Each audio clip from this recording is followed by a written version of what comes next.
My name is Sarah, and I'm a 37-year-old stay-at-home mom. I've been married to my husband, John, for 8 years. We had difficulty having children, and it took us 4 years of fertility treatments. But our dream has finally come true. To our surprise, we're expecting twins. I was so overjoyed that I cried in front of my doctor. When I told John about the twins, he was over the moon. Of course, my parents were delighted too. My in-laws, on the other hand, were utterly surprised. Well, isn't this something? Not only Bob, but you too, John. I wonder if we have the genes for twins running in our family, my mother-in-law said. Yes, indeed. My husband's younger brother, Bob, also has twins. Unlike us, Bob and his wife had children right after getting married. Their twin boys are currently 4 years old and quite mischievous. I'm quite anxious about raising twins, so it's reassuring to have someone nearby who I can consult about parenting. As the expected delivery date draws near, I struggle more with my huge belly. Being pregnant with twins is anything but relaxing. It's a blessing to know that my twins have grown this much without any major issues. These twins are doing their parents a favor even before they're born, I ponder, already feeling like a proud mom as I somehow managed to get the housework done. What's this? This doesn't taste right, my husband complains despite my efforts to keep up with the housework. I'm sorry, I couldn't taste it because I'm feeling sick. What's that about? Your morning sickness should be over by now. You should be in your stable period. Stop making excuses. There's no stable period with a twin pregnancy, I reply. Don't make excuses. You're a stay-at-home mom. At least get your cooking right. And what's with this mess? My husband is always angry and complaining. He doesn't help with anything. He won't even take out the trash. Besides my unsympathetic husband, there's another source of stress. What's with this mess? Just because you're pregnant doesn't mean you can slack off, my mother-in-law says daily. I'm sorry, I've been feeling sick since morning. Seriously, can you even give birth like that? You know you won't be done after just popping babies. Your job as a mom starts only after that. Yes, I'm aware. Now, go fix lunch. My mother-in-law, who visits every day, is my biggest source of stress. Her house is about a 10-minute bike ride away, and she shows up every day around noon, nags at me, has me prepare lunch for her, and continues to nag until she leaves. It's truly baffling behavior. I guess it's okay to leave my father-in-law on his own. I think at my wit's end with her daily assaults. I finally brought it up with my husband. Listen, my due date is approaching, and I'm thinking of going back to my parents' home. I tell him. Huh? Aren't you supposed to be hospitalized before your due date? Just stay here until then. I'm scheduled for a C-section, so I'll be admitted to the hospital a little before my due date. Yes, but we don't know when labor will start, do we? Besides, honestly, it's tough having your mom over every day. What's that supposed to mean? I told my husband about the daily onslaught from my mother-in-law. He knew she was coming over every day, but he probably didn't know she stays for so long. He looked a bit surprised. Well, I understand it might seem a bit selfish, but isn't it because she feels comfortable with you? Ha! She feels like being around you. She treats you like her own daughter, doesn't she? So be a little nicer to her. Well, I could stand her before my belly got big, but now it's impossible. Don't you feel anything looking at this belly? As I pointed to my enlarged belly, my husband just shrugged his shoulders. Well, I guess it is big, and it might make moving around difficult. Do you realize how hard it is to walk with this belly? And yet your mom keeps coming over and nagging me every day. She doesn't help at all. In fact, she just bosses me around. It might lead to irreparable consequences. Are you okay with your baby being affected? Well, I certainly don't think I want that. Then please talk to your mother. If you continue to ignore me. As I spoke, my emotions ran high and words slipped out unexpectedly. My husband's eyes widened in surprise. What's that? Are you talking about divorce? If things remain as they are, yes. I'm really at my limit. If I continue to be troubled by your mother, and if you continue to side with her. He probably realized I was serious and let out a deep sigh. I understand. Really? Really? Can't you believe me? It's not that, but to be honest, I'm skeptical. There are signs that you value your mother more than me. Then let's do this. Prepare the divorce papers. Wait, what? If you think you can't trust me and it's not going to work, you can file them whenever you want.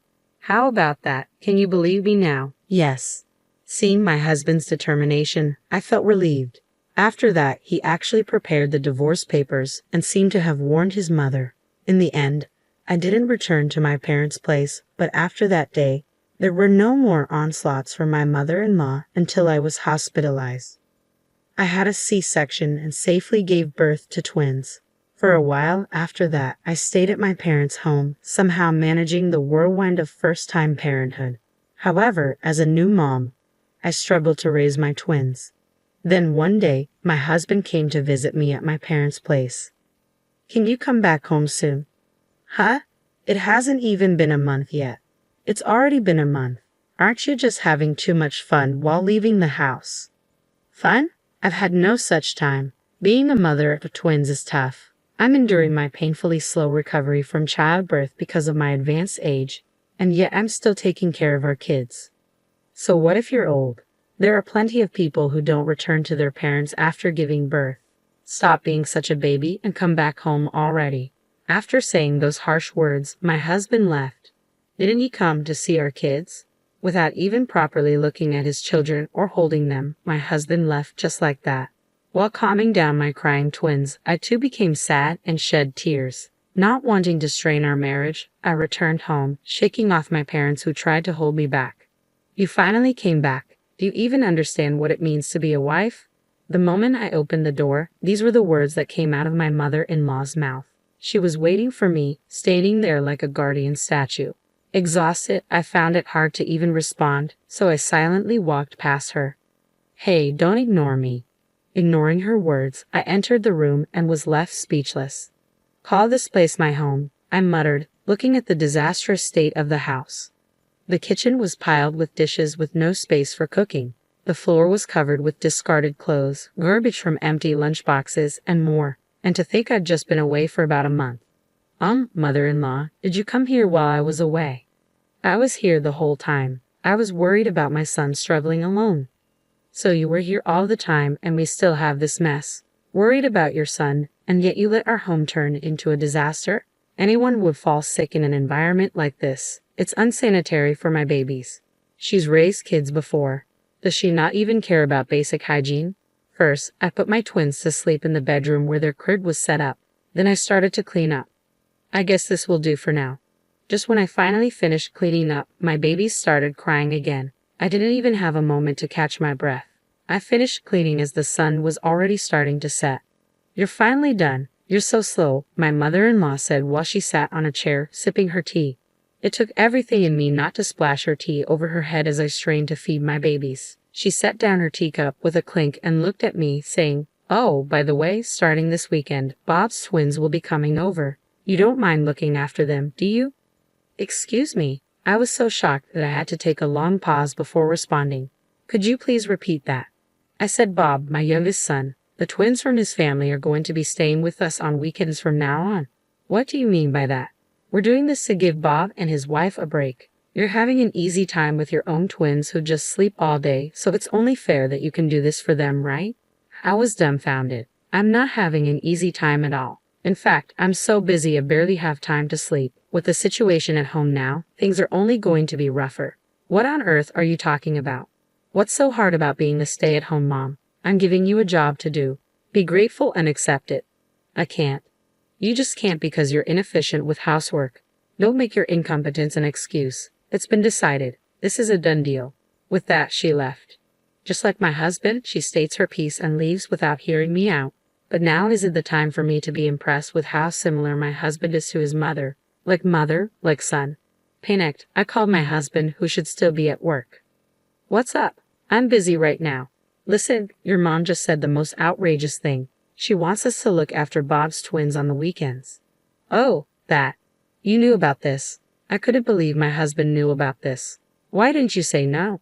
"Well, Bob's family is having a tough time. They can't even eat out because the twins are so rowdy, and they don't get any rest or time to enjoy themselves.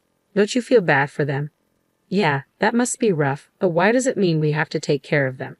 Your mom and dad can take care of them instead." "Mom and dad are too old for that. You want to put all that burden on them. You're so cold-hearted." "What about me? I'm already overwhelmed with taking care of our own twins.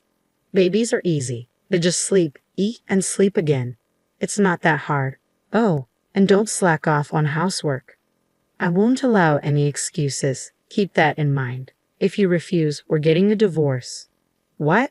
Aren't you going to help? Me? No way. You want your hard-working husband to work even on his day off. You're a devil. There was no point in talking to them. Both my husband and my mother-in-law were the absolute worst. It felt like I was talking to a wall. I ended the call in silence. Even with all the crap I'd been enduring, to my surprise, I remained cool-headed. I decided to call elsewhere. A few minutes later, having ended the call, I found myself gazing at my sleeping twins. Their adorable faces gave me the courage I needed. My husband and mother-in-law were solely fixated on their own interests with no consideration for me. Whether they're around or not, my workload wouldn't change. So I've decided to completely sever ties with both my husband and mother-in-law. That night, my phone rang. It was my husband. Hello. I just got home. Why aren't you here? Where are you? I'm at my parents' house. What? You came back from the hospital. Why are you still at your parents' house? I went back home once and cleaned up. It's clean now, isn't it? So why are you at your parents' house now? Because I'm fed up with you. With that, I ended the call and turned off my phone. I thought he might call my parents' house, but perhaps it was awkward for him if my parents picked up. So no one came. Instead, the next morning, my husband showed up. Hey, Sarah, you're here, aren't you? What the hell are you thinking? To my surprise, my mother-in-law was with him. The lovely mother-son duo had made their appearance. Can you not cause a scene this early in the morning? I responded to their displeased faces. What the hell do you think you're doing? Hurry up and come back home. Yes, come back and take care of the house. What am I supposed to eat? My mother-in-law chimed in. They both teamed up and exclaimed energetically. I thought, why don't you guys go eat some grass in the yard? But it wasn't the right time to strike back. I gave a cold stare at the two who were pressing me and clearly stated, my home is here. I'm not going back to the house where you guys stay. What are you saying? You're getting a divorce. Yes. As a matter of fact, I submitted the divorce papers last night. You said it yourself. I can turn in the papers whenever I want if things don't work out for me. You said the same thing yesterday. That's just a figure of speech. It's just to show my determination. Who would even take that literally? I did. My husband seemed to be at a loss for words. Sarah, you're just mentally unstable from giving birth, aren't you? Get another marriage certificate and come back. If you do what you're supposed to do, I'll forgive you. My mother-in-law took over, trying to convince me. Go back, take care of you, and look after Bob's twins on the weekends. Is that what you want? I asked, confirming what she expected from me. Of course. I declined. What did you say? First of all, does Bob know that I'm supposed to take care of his kids? Ha! Bob didn't know about this, did he? Upon hearing this, my mother-in-law's face turned pale. To my disbelief, she had decided on her own to make me take care of Bob's twins. In fact, I had called Bob after talking with my husband last night. When I explained the situation, Bob was very surprised. You're already taking care of your own twins, aren't you? I wouldn't dream of burdening you with our kids too. Sure, our twins can be a handful, but we love them to pieces. If we left them with you on our days off, we wouldn't get to play with them. In other words, my mother-in-law had taken it upon herself to assume that Bob and his wife needed help, and she decided to take in the twins without their consent, then tried to delegate the responsibility to me. I could never understand her. The divorce proceedings are done. Can you please leave now? There's no way I can accept this, my husband insisted stubbornly. Can you stop already? All of a sudden, I heard someone yell from behind. When I turned around, my father was standing there. Dad. He was flustered. You've been saying some pretty selfish things. Have you ever helped out around the house? Do you even look after the twins at all? My husband was searching for words in response to my father's questions. I'm tired from work. Oh! Yet I hear that you take breaks all the time without doing any significant work. Even when everyone else is working overtime, you always leave work on time, and yet you're always coming home late. Are you having an affair? No. I was just hanging out. Really? Now you push all the housework and childcare onto my daughter and then go have fun. You have it easy, don't you? Ah, well, that's... In reality, my husband was employed at the company my father runs. While it's a small-scale business, it has a fair number of employees. Among them, my husband had been loafing around, acting high and mighty because he's the CEO's son-in-law. This fact came to light when my father conducted an internal investigation. I had believed he was working hard late into the night, so I couldn't believe what I was hearing. I will ask you to quit the company due to your problematic behavior. There's no reason to keep someone who's not a family member any longer, especially since you've divorced my daughter. What? No way. Get out of here. I'll give you a formal notice tomorrow. Make sure to pack your things at the office early in the morning. My ex-husband, turned pale hearing my father's declaration. As my father turned his back on him and I was about to enter our home, my ex-husband did something completely unexpected. He forcefully pushed me to the side and tried to barge into our home. "Hey, what are you doing?" I yelled as he attempted to shove my father away. "Move. Hand over my kids. If they're with you, you'll come back, right?" My ex-husband was just yelling nonsense. "Don't be absurd, using your own children as a hostage," my father shot back. "Shut up. It's because you won't come back." My ex-husband desperately tried to force his way into our home. I clung to him, trying to prevent his intrusion, while my ex-mother-in-law frantically tried to pull me off him. My father rushed to block the front door from inside. It was utter chaos. If I let him take my children, only the absolute worst could happen. I screamed at the top of my lungs, "Stop!" Just then, I thought I heard the siren of a police car approaching, followed by a sharp braking noise in front of our house. "Officer, over here." "Mom." The person who squeezed past my father and rushed out was my mother. She hurried towards the officer who had just gotten out of the police car, explaining the situation. "What the hell? I'm her husband. I'm her family. What is wrong with entering my mother-in-law's home? I'm this boy's mother. Why are you cops here?" All right, we'll hear your story at our office," the officer said. My ex-husband and ex-mother-in-law were vigorously resisting the police's questioning, and it seemed they were eventually taken away. My mother, who had been watching our exchange from inside the house, had sensed something was off and called the police. "Thank you, Mom. I called because I thought something was wrong, but to think they would try to take away the twins. They're unbelievable. Trying to change my feelings by taking our kids as hostages was awful." After explaining the situation to the officer, we exchanged weary smiles. Later on, my ex-husband and ex-mother-in-law were released but were given a restraining order to stay away from me. After discussions through a lawyer, I successfully received a lump sum payment for alimony and child support. My ex-husband, who had been fired from my father's company and lost all his money, ended up living a hard life in a run-down apartment, working part-time. How do I know this? Because my ex-husband sent me numerous texts, repeatedly whining about his situation. I was wrong. I love you and the kids. Why was I so selfish? I've changed. Can't we start over? Or if you could just do the cleaning and laundry, I'll forgive you. I'll come back. I'll be waiting, and so on. Even though he said, I was wrong, he ended his text with, "I will forgive you." It didn't make sense. Of course, I ignored him. I got fed up and finally blocked him. I heard from my ex-brother-in-law, Bob, that my ex-mother-in-law had moved into my ex-husband's shabby apartment. Surprisingly, my ex-mother-in-law had apparently been asked for a divorce from my ex-father-in-law quite some time ago, which explains why she came over to our place so often. My ex-mother-in-law, who used to pick on everything I did, turned out to be a hopeless housewife who couldn't do any chores. I heard my ex and his mother are constantly fighting as neither one of them can do basic chores. My mother and brother have caused you trouble. I am so sorry. Bob apologized to me over the phone, sounding sincere. Bob must have inherited all my ex-father-in-law's sense. Raising twins can be tough. Please don't hesitate to consult me or my wife. His supportive words made me very happy. After hanging up the phone, the cries of the twins echoed throughout the house. All right, I'm coming." As I peacefully watched my adorable twins grow, I felt nothing but happiness.